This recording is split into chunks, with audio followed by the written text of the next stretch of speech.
기사는 이자겠습니다. 복 있는 사람이 됩시다. 은혜 받읍시다. 다 잘 될 것입니다. 다 지나갈 것입니다.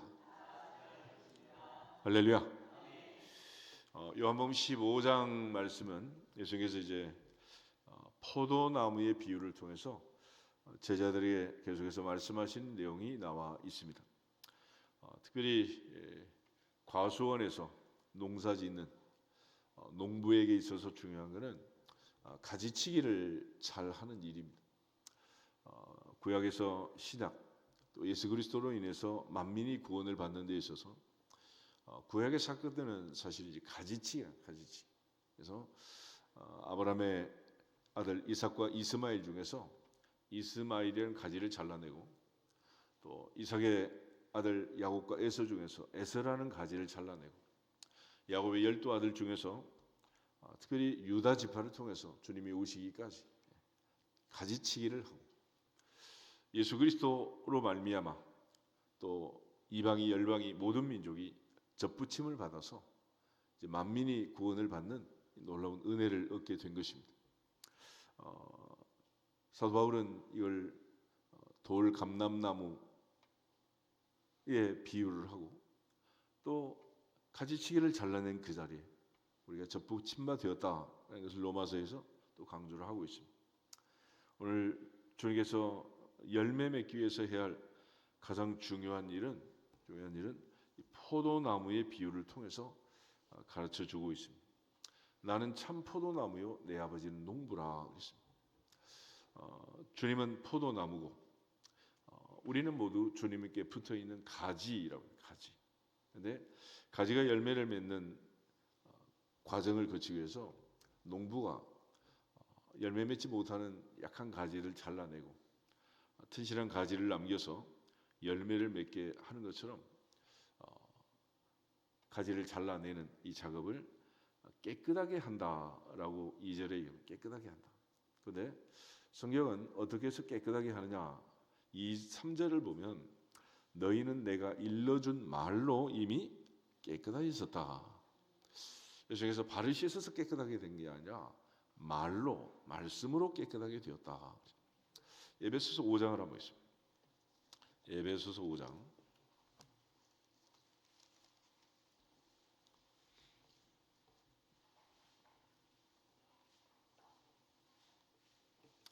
22절에서 27절 말씀까지 가서 읽읍시다. 아내들이여 자기 남편에게 복종하기를 주께 하되다라. 이는 남편이 아내의 머리됨이 그리스도께서 교회의 머리됨과 같음이니 그가 바로 몸의 구주시니라. 그러므로 교회가 그리스도에게 하듯 아내들도 범사에 자기 남편에게 복종할지니라. 남편들아 아내 사랑하기를 그리스도께서 교회를 사랑하시고 그 교회를 위하여 자신을 주심같이 하라. 이는 곧 물로 씻어 말씀으로 깨끗하게 하사 거룩하게 하시고 자기 앞에 영광스러운 교회로 세우사 티나 주름 잡힌 것이나 이런 것들이 없이 거룩하고 흠이 없게 하려 하심이라. 아멘.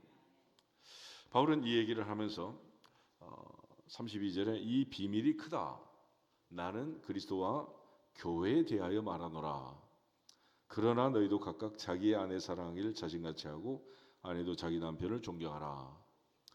교회 생활과 가정 생활이 비유적으로 보면 하나라고 얘기하고 있고 특별히 아내가 해야 할 일은 자기 남편에게 평생 복종하는 일을 하는 복종. 이게 잘 되면 이런 얘기를 하겠어요? 할만해야지요. 그렇지만 반대로 남편도 평생 아내 사랑하는 것을 힘쓰고 애쓰고 몰입하라는 거예요. 그런데 특별히 교회가 깨끗하게 되는 주님께서 교회를 깨끗하게 하시는 방법이 결국 26절 보면 물로 씻어 말씀으로 깨끗하게 하사 거룩하게 하신다. 물로 씻어 말씀으로 깨끗하게 하신다. 그래서 물과 성령으로 거듭나지 아니하면 하나님 나라 볼 수 없다라고 말했는데 물이 갖고 있는 상징성이 있죠. 그렇지만 더 중요한 것은 말씀으로 깨끗하게 한다. 우리가 늘 말씀 중심의 신앙생활을 하는 거고 이 말씀을 읽는 자, 듣는 자, 그 가운데 교류한 것을 지키는 자들이 복이 있다 말씀하시고 늘 우리가 말씀이 내 발의 등이 되고 내 길의 빛이 되고 또 우리에게 말씀을 주셨어요. 말씀. 그래서 이 말씀을 가지고 우리가 서로 깨끗하게 하는 일이다. 그래서 예배 시간에 특별히 말씀 듣는 시간은 내 영혼이 깨끗하게 되는, 내 영혼이 샤워하는 그런 시간. 그래서 우리 영이 새롭게 하나님의 은혜 안에서 날마다 주시는 말씀으로 깨끗하게 되기를 주 이름으로 축복합니다. 이 말씀을 제대로 못 들으면 샤워하다 마는 거죠. 오랜 옛날 얘기인데 78년에 제가 논산 훈련소에 들어갔었는데 11월 20일 날 들어갔는데 그 다음에 이제 1월 26일 날 나왔는데 전반기가 끝나고 후반기로 넘어가면서 샤워장을 대요. 샤워장. 천장에 보니까 수도꼭지가 전부 이제 천장에 달려 있는데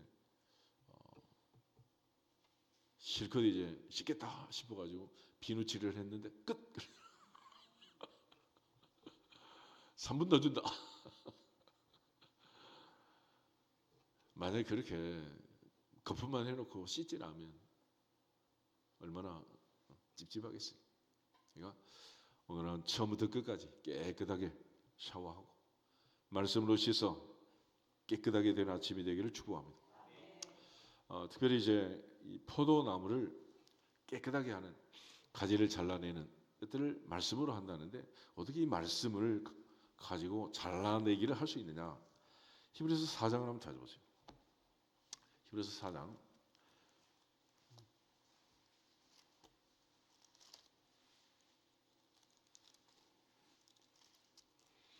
12절 13절 두 절을 보겠습니다. 하나님의 말씀은 살아있고 활력이 있어 좌우의 날선 어떤 검보다도 예리하여 혼과 영과 및 관절과 골수를 찔러 쪼개기까지 하며 또 마음의 생각과 뜻을 판단하나니 지으신 것이 하나도 그 앞에 나타나지 않음이 없고 우리의 결산을 받으시기에 눈앞에 만물이 벌거벗은 것 같이 드러나느니라. 아멘. 그래서 말씀의 기능 자체가 이렇다.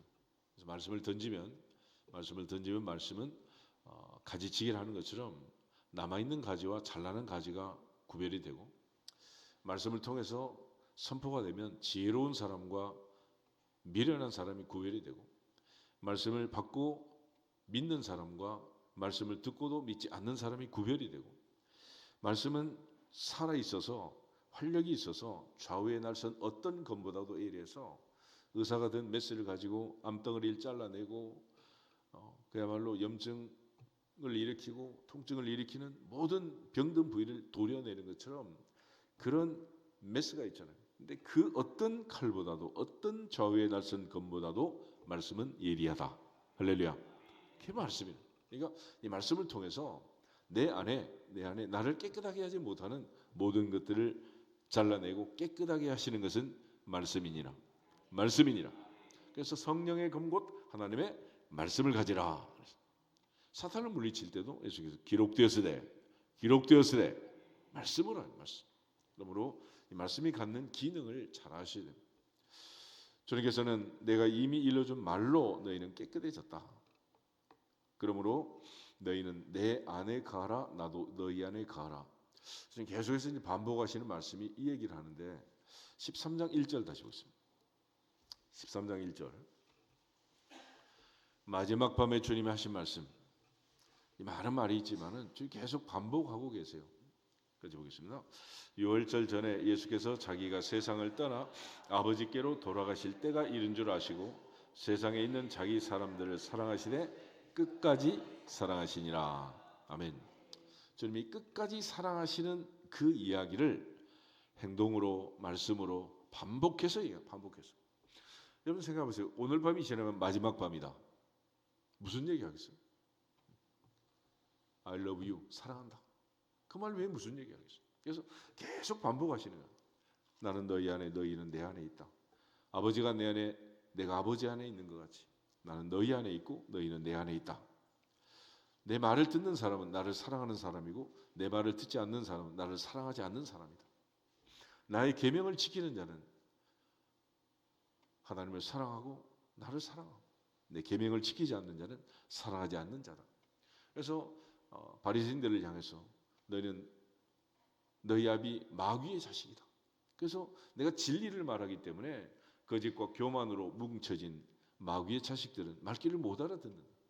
그러니까 항상 주님께서 말씀을 주시고 계속해서 반복하는 것은 지금 사랑한다는 얘기를 반복하는 사랑. 오늘 본문에서 15장에서도 계속 그 말씀을 하시는 거예요. 4절 다시 한번 내 안에 거하라 나도 너희 안에 거하리라. 가지가 포도나무에 붙여있지 아니하면 스스로 열매를 맺을 수 없음 같이 너희도 내 안에 있지 아니하면 그러하리라. 아멘. 계속해서 내 안에 거하라 내 안에 거하라 내 안에 거하라 나도 너희 안에 거하리라. 할렐루야. 이게 바로 서로 사랑하라 그 얘기 아니겠어요? 나는 너 안에 너는 내 안에. 그래서 포도나무와 가지가 붙어 있는 것처럼 그는 하나가 되는. 그래서 교회를 흔히 유기적 연합체, 유기적 몸이라는 몸. 바울이 이제 고린도서 12장, 13장, 14장, 은사장에서 얘기할 때 몸에다 비유를 하잖아요. 이목구비가 손발이 몸에 붙어 있기 때문에 기능을 하는 거지 몸을 떠나가면 아무것도 아니에요. 그런 차원에서 주님 떠나면 아무것도 아니다. 물을 떠난 고기가 혹시 산다 하여도 예수 떠난 심령은 사는 법이 없어요. 이게 옛날 부르던 그 복음성 아니야. 동남풍아 불어라 서남풍아 불어라. 주님 떠나면 끝이다. 주님 떠나. 그러니까 주님을 떠나지 않고 붙어 있는 것은 뭐냐? 사랑하는 것이다. 아멘. 그래서 우리가 늘 손 붙들고 다니는 것 같지만 사랑하는 사람은 어디에 있어요? 내 안에 있잖아. 그래서 부모는 자식이 죽으면 묘에다 묻는 게 아니라 어디에 묻는다고? 가슴에 묻고 사는 가슴. 그러니까 주님 지금 떠나가시면서 한 사람 한 사람 사랑하는 제자들을 마음에 품고 오늘도 우리에게 말씀하십니다. 나는 너를 사랑한다. 너도 나를 사랑하느냐? 그래서 사랑하면 문제가 없는 거야. 근데 이 부분이 답이 되지 않으면 아무리 모든 게 다 갖춰져 있어도 만사가 문제다. 만사가 문제가 돼. 그렇지만 주님께서 베드로의 인생의 마지막 모든 걸 한마디로 정리합니다. 내가 나를 사랑하냐? 내가 주님을 사랑합니다. The end 끝. 그걸로 끝내야지. 그걸 뭐 또 따지고 한 달 전에 두 달 전에 그때 왜 그랬어? 무슨 의미야? 이러면서 이게 무슨 의미가 있겠어요? 사랑은 허다한 죄를 덮느냐? 다 덮고 오늘도 하나님의 은혜 안에서 나를 덮어주신 그 사랑으로 하나님께 영광을 돌리고 주님 안에 거할 수 있기를 주름으로 축복합니다. 5절에도 나는 포도나무에 너희는 가지라. 그가 내 안에 내가 그 안에 가면서 사람이 열매를 많이 맺나니 나를 떠나서는 너희가 아무것도 할 수 없다. 그러니까 주님 계속해서 나는 너희 안에 너희는 내 안에 나는 너희 안에 너희는 내 안에 포도나무와 가지가 붙어 있는 것처럼 우리가 하나다라는 것을 강조하고 나는 끝까지 사랑한다.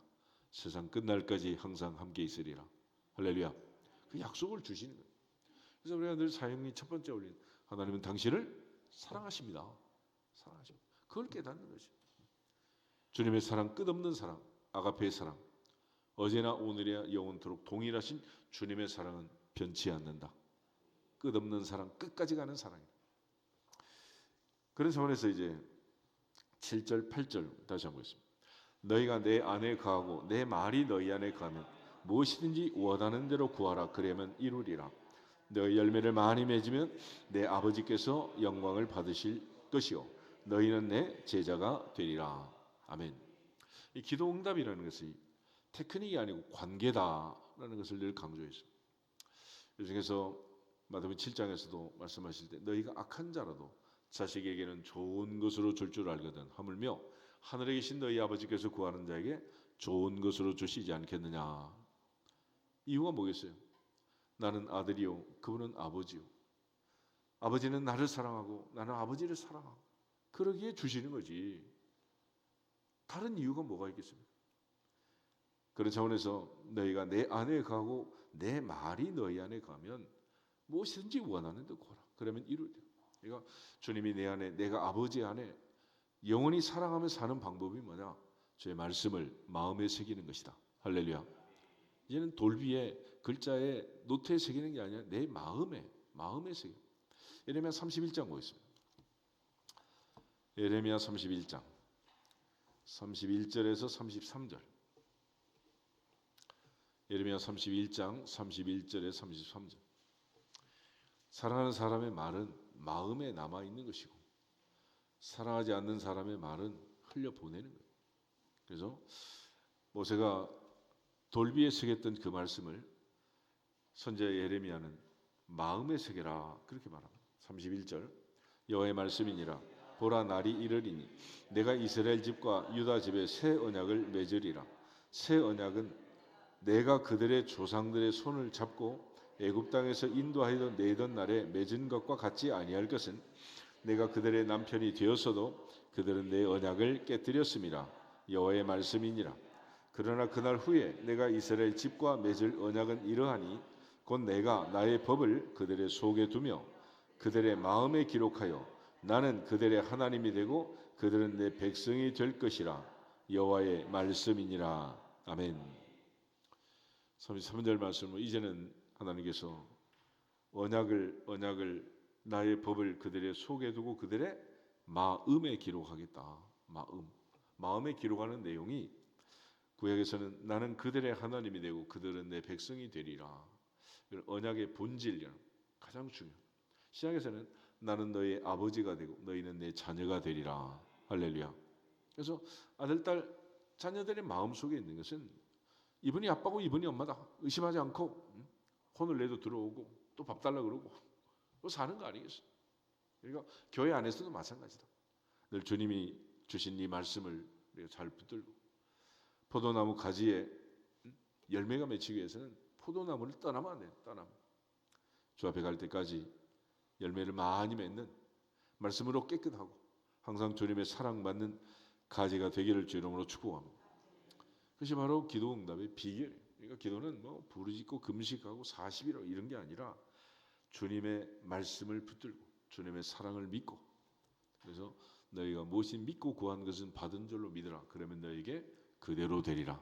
그대로 되리라.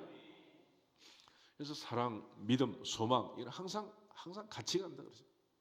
사랑하는데 못 믿겠다. 그럼 뭐 어찌 되겠어요? 하나님의 은혜 안에서 주님 주신 이 말씀대로 주님의 사랑을 믿고 그 말씀 안에서 약속의 말씀을 이루실 것을 확신하고 그리고 말씀을 붙들고 기도하면 열매를 많이 맺는 하나님 말씀, 언약의 말씀, 약속의 말씀은 1.1획도 변함이 없이 다 이루어진다 그랬죠. 그래서 구하라 그러면 주시리라 하신 이 한마디만 붙들고 우리가 기도해도 약속하신 말씀대로 반드시 누르흔들어 넘치도록 주실 줄로 믿습니다. 지금 다시 강조하기를 9절에 이렇게 말하죠. 아버지께서 나를 사랑하신 것과 같이 나도 너희를 사랑하였으니 나의 사랑 안에 가라.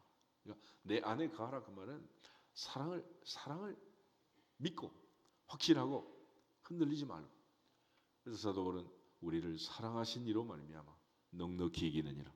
넉넉히 이기느니라.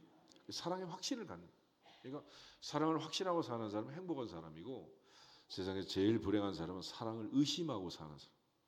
그래서 사랑을 의심하고 생각의 병이 든 것을 상사병이라고 그러잖아요. 생각의 병이 들면 이거 고칠 방법이 없어요. 끝나는. 그런데 그걸 고치는 방법은 뭐냐? 주님의 사랑의 말씀으로 주님이 나를 사랑한다는 이 분명한 약속의 말씀을 내 마음에 새길지어다. 마음에 새길지어다. 그럼 아무 의미가 없잖아. 아무 문제가 없는 거예요. 그런데 이게 안 믿어지니까 늘 이제 문제가 되는 거죠. 주님께서 나의 사랑 안에 가라라고 말씀하시고 사랑하는 방법을 다시 말씀하시죠. 10절 보겠습니다. 내가 아버지의 계명을 지켜 그의 사랑 안에 거하는 것 같이 너희도 내 계명을 지키면 내 사랑 안에 거하리라. 아멘. 주님의 계명은 12절 내 계명으로 내가 너희를 사랑하는 것 같이 너희도 서로 사랑하라는 이것이다. 그러니까 주님께서 주신 이 계명을 우리 마음에 새겨서 서로 사랑하는 자는 주님을 사랑하는 자고 주의 말씀을 듣는 자고 순종하는 자고 무엇인지 원하는 대로 구할 때 이루어지는 자고 하나님의 사랑받는 자녀답게 이 마지막 때 주님의 사랑 안에 거하는 주님의 사랑을 믿고 이 사랑으로 충만한 생활이 되기를 주 이름으로 축복합니다. 주님께서 이렇게 말씀하시는 가장 중요한 목적이 하나 있는데 11절 잘 기억하시면 좋겠어요. 11절 내가 이것을 너희에게 이름은 내 기쁨이 너희 안에 있어 너희 기쁨을 충만하게 하려 함이라. 아멘. 주님이 원하는 것은 주님의 기쁨으로 우리를 충전하기를 원합니다. 14장 1절에 보면 너희는 마음에 근심하지 말라 하나님을 믿으니 또 나를 믿으라 그랬잖아요. 근데 제자들은 여전히 마음에 근심이 지금 가득해 있다. 그래서 그러한 제자들에게 주님께서 마음에 근심하지 마라. 기쁨으로 채워라. 그런 측면에서 사도 바울은 항상 기뻐하라. 쉬지 말고 기도하라. 범사에 감사하라. 이것이 그리스도 예수 안에서 너희를 향하신 하나님의 뜻이니라. 주님의 뜻이니라. 할렐루야. 어떤 경우에라도 이 기쁨을 빼앗기지 않기를 주 이름으로 축복합니다. 사탄은 계속해서 우리를 유혹하고 미혹하는데 기쁨을 뺏기는 기쁨을. 그러면 사탄이 승리하는. 그러나 어떤 경우에라도 다니엘처럼 사자굴에 들어가도 사드락 메삭과 아벳느고처럼 그리 아니하실지라도 기쁨을 뺏기지 말아요. 기쁨. 하박국처럼 우리 양이 없고 양간에 송아지 없고 감람나무 무화과나무 소출이 없을지라도 나는 여호와로 인하여 기뻐하고 나의 구원의 하나님으로 인하여 즐거워하리로다. 이 기쁨을 뺏기지 마. 기쁨. 그러면 승리하는 거예요. 그런데 순간적으로 사탄이 이 기쁨을 뺏기고 나면 아무것도 남는 게 없어요. 그러므로 범사에 감사하고 항상 기뻐하고 쉬지 말고 기도하면서 주님의 계명, 서로 사랑하는 이 계명을 충실하게 이행하고 기쁨 충만, 사랑 충만, 하나님께 영광 충만하시기를 주 이름으로 축복합니다. 주님께서 또 말씀 주시면서 이제 강조한 게 이제부터는 종이 아니라 친구라고 해요. 친구. 이 친구의 특징은 친밀감, 인티머시 아니겠어요? 아이들이 친구하고 얘기하는 거 좋아하잖아요. 그죠? 친구 따라 강남도 가고, 친구 먹는 거 따라 먹고, 친구 신발 신으면 따라서 신고. 전부 다 애들이 친구 따라서 따라쟁이하고 사는 거 아니에요. 그런데 이 친구 사이에는 친밀감. 이 친밀감이 없으면 친구가 안 되죠. 그러니까 결과적으로 주님과 우리가 친구처럼 친밀감을 유지해야 돼요. 친구는 날마다 만나야 돼요. 한 달에 한 번씩만 봐야 돼요. 이게 친구라는 친구. 그러니까 친밀감이라는 것은 언제나 어느 때나 그저 뭐 표정만 봐도 다 알 수 있는 그런 사이 아니겠어요? 엄마한테 혼났는지 용돈을 받았는지 싱글벙글한지 보면 아는 거 아니죠. 그러니까 이러한 그 친밀감을 가지고 우리가 주님을 섬기는 건데 바로 주님과 친밀하고 성령님과 친밀하고 친밀감을 유지하기를 주 이름으로 축복합니다. 친하고 좋으면 계속 만나고 싶은 거고 친구도 토라지면 보기 싫잖아요. 그러니까 친구로서 주님이 되었다. 종이 아니다. 주종관계라는 건 뭐냐면 하기 싫어도 해야 되고 하고 싶어도 하지 말아야 되고 명령대로 하는 거죠. 그건 주종관계. 그런데 친구는 자율성이 있잖아. 하고 싶으면 하고 하기 싫으면 안 하고. 그렇지만 서로 사랑함으로 서로 좋아서 의기투합해서 같은 마음 같은 생각 같은 뜻을 가지고 가는 게 친구라는 친구. 그러면 이제는 주님이 가신 길 주종관계로 명령을 따라서 할 수 없이 순종하고 끌려가는 게 아니라 바울처럼 붙잡힌 바 된 것을 잡으려고 쫓아가는 사랑으로 더 큰 열정으로 끝까지 주님을 사랑하는 우리 모두가 되기를 주 이름으로 축복합니다. 그래서 주님께서 이처럼 이제는 종이 아니다 친구라는 친구. 구약 시대는 종이라고 하잖아요. 바울은 늘 자기를 그리스도 예수의 종이라고 했습니다. 그러나 종으로서 깨달은 최고의 진리는 나를 사랑하사 나를 위하여 자기 자신을 버리신 하나님의 아들을 믿는 믿음 안에서 산다. 그러죠. 마태복음 8장에 있는 백부장 자기 하인이 중풍병으로 몹시 병들어 괴로워할 때 주님을 찾아와서 내 하인이 병들어 죽게 됐습니다. 라고 주님께 알아요. 이런 백부장이 세상에 어디 있겠어요. 그래서 그러한 백부장의 마음처럼 주님은 죄와 사망의 종이었던 우리를 친구 삼아 주시고 아버지 앞으로 인도하셔서 아버지의 자녀로서 살게 하신 친구가 되었다. 그러므로 이제 주님과 늘 친밀하게 친밀감을 유지하고 살아갈 수 있기를 주 이름으로 축복합니다. 친구 사이에는 비밀이 있다 없다? 비밀이 있으면 친구가 아니지. 그러니까 애들이 최악의 경우 가출했다. 찾으려면 아들 찾아야 돼, 친구 찾아야 돼. 아들은 숨었어. 친구를 찾으면 그 옆에 지금 그 집에 안방에 지금 다락방에 들어가서 누워 있단 말이에요. 그러니까 친구는 그런 거야. 친구는. 그러니까 하나님 앞에서 이 친밀감을 늘 유지하고 주님이 나를 사랑하시고 내가 주님을 사랑하는 인티머시를 잘 유지해서 주 앞에 가는 날까지 흔들리지 않기를 주 이름으로 축복합니다. 주님께서는 이 마지막 밤에 이 얘기를 하는 거예요. 더 이상 우리 사이를 갈라놓지 못하도록 포도나무와 가지가 완전히 붙어있는 것처럼 친밀하게 한 몸이 되어서 같은 마음 같은 생각 같은 뜻을 가지고 친구로서 주님께서 말씀해 주고 있습니다. 그리고 또 이제 친구로서 얘기하는 건 이런 거예요. 예를 들어 애들이 친구끼리 뭐 문제를 얘기하고 그럴 때는 문제를 풀려고 얘기하는 거예요? 그냥 얘기하는 거예요? 그냥 얘기하는 거지. 그럼 뭐 그걸 가지고 뭐 100억을 들여가지고 뭐 집을 짓고 문제 풀려고 하는 게 아니잖아. 그냥 얘기하는 거지. 내 형편을 얘기하고 네 형편을 들어주고. 그러니까 친구의 최고의 장점은 뭐냐? 경청하고 들어주고 공감해 주는 거. 공감. 그걸 인티머시, 친밀감이라고 하는. 그러니까 애들이 왜 친구 찾아가느냐? 엄마는 바른 말을 하는데 엄마 말은 기분이 나빠. 친구는 툭툭 던지고 기분이 나쁜 것 같아도 사실은 친밀하잖아. 애들이 친구를 찾아가요. 그래서 항상 하나님 앞에서 우리가 어떤 문제를 해결하고 뭐 큰 대형 공사를 하고 이런 식으로 교제해가는 뭐가 되겠어요? 친구처럼 행복하게 오늘도 거룩한 날 복된 날 아침부터 또 웬 떡이냐 맛있게 드시고 친밀하게 행복하게 하나님께 영광을 돌리기를 주 이름으로 축복합니다. 다 같이 주 예수 그리스도의 이름으로 승리할지어다 선포하고 기도하겠습니다. 주 예수 그리스도의 이름으로 승리할지어다 승리할지어다 승리할지어다. 아버지가